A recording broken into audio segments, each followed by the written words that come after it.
Anong oras gid nag-umpisa ang kalayo? At yung mga more or less do mga 3:30 hambal sa akon yung garden duty kay may garden duty kita ri everyday din siya. So pagkakita na do nag-aso pa lang nagtawag naman dayon responde sa ating kapulisan kag mga bumbero. Pero ang ating mga buildings are mga light materials kag mga old buildings naman kay iba na stock room. Ang iba wala naman ginagamit gina-close na lang yung mga buildings sa to kay old mga masupply man naton dira. So pag start siya sang sunog, dodasig lang man within 30 minutes. Kaya ang mga costumes sang kabataan, dira man yung mga rubber slice, puro pan siya sang kalayo dasig dakpon.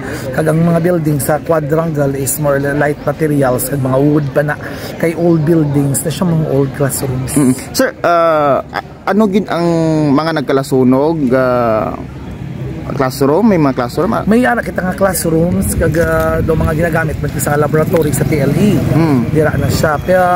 Pero usually mga classroom kag mga mga facilities fixtures lang man, tables, may ara kita da sa canteen, kay may canteen kita dira ang mga ref. Dira tapos ang sa supply natin, supply office dira ang supply sang school gidi, bad papers, mga tanan nga ginagamit sila ng Raizo namon, ang mga industrial fan namon nga bago purchase ara manada. Dira ginatingog tanan. Overall mga pilataran ka classroom sir, ang ginagamit gid nga ginaklasiyan pa? Ang ginagamit nga klase do mga 5 lang na siya dira. Okay. The rest are stock room man mo. Kag ang iba na di ang ancillary man siya. So office ang MAPE department. Dira man nabutang. Okay. So kag school clinic. May school clinic Gid-umpisan sang kalayo sir, sa diin gid siya nag-umpisa gid.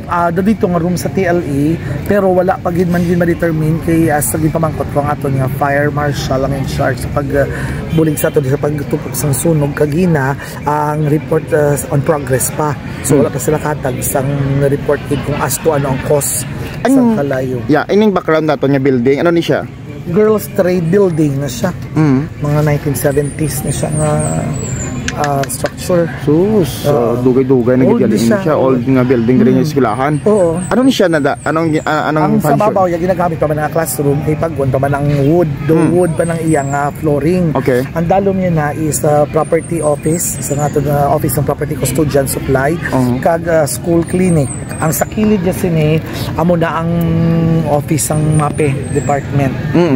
So ang sa piyak to stock room sang mga costume sa kabataan sang Himudos Festival, sa mga community activities sa MAPE nga ginagamit man sang Banwa mismo Pumayala kita nga mga municipal mga event. So may mga files kita nga iya sa mga kabataan nga nagkalasunog? Wala. Ang dira sa MAPE department ang iyala ni Ma'am Yubi ang aton nga department head ara daging nga mga personal files niya. Pero ang iya sang school kay at the end of the school year gina-forward sa admin mo. So dire sa admin building sa records yang tanan nga files naton. Sir Omar, ang TLE sa din dapit siya napahamtang, TLE building. Ang TLE natin is amo na siya. Diretso na mo halin sa una pero stock room na lang din na wala na ginagamit. Sa ka-room to nga isa, the rest ni wala naman supply ni siya, old na supply. So close man ang dira ng duwa ka door. CR na close naman na siya. Wala na siya ginagamit. Di-abandon na so gina-close na namon.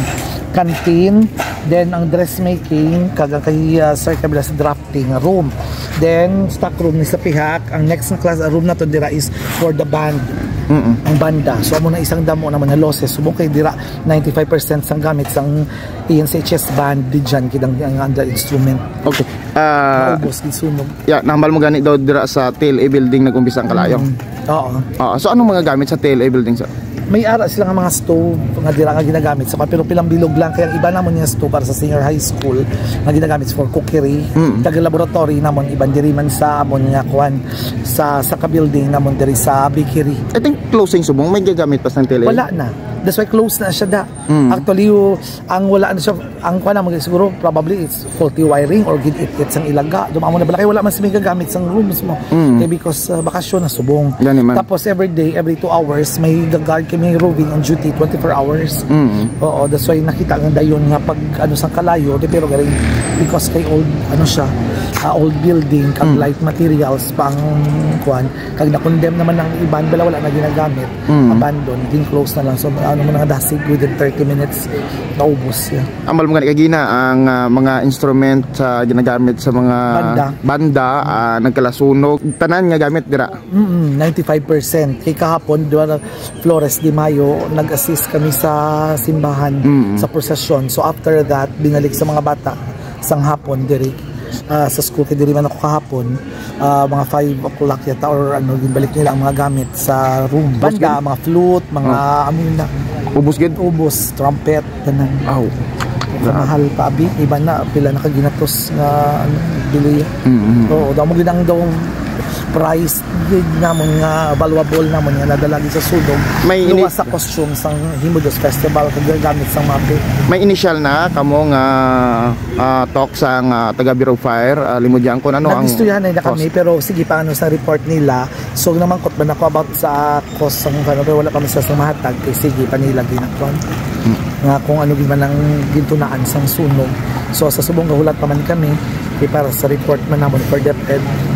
Sir, thank you.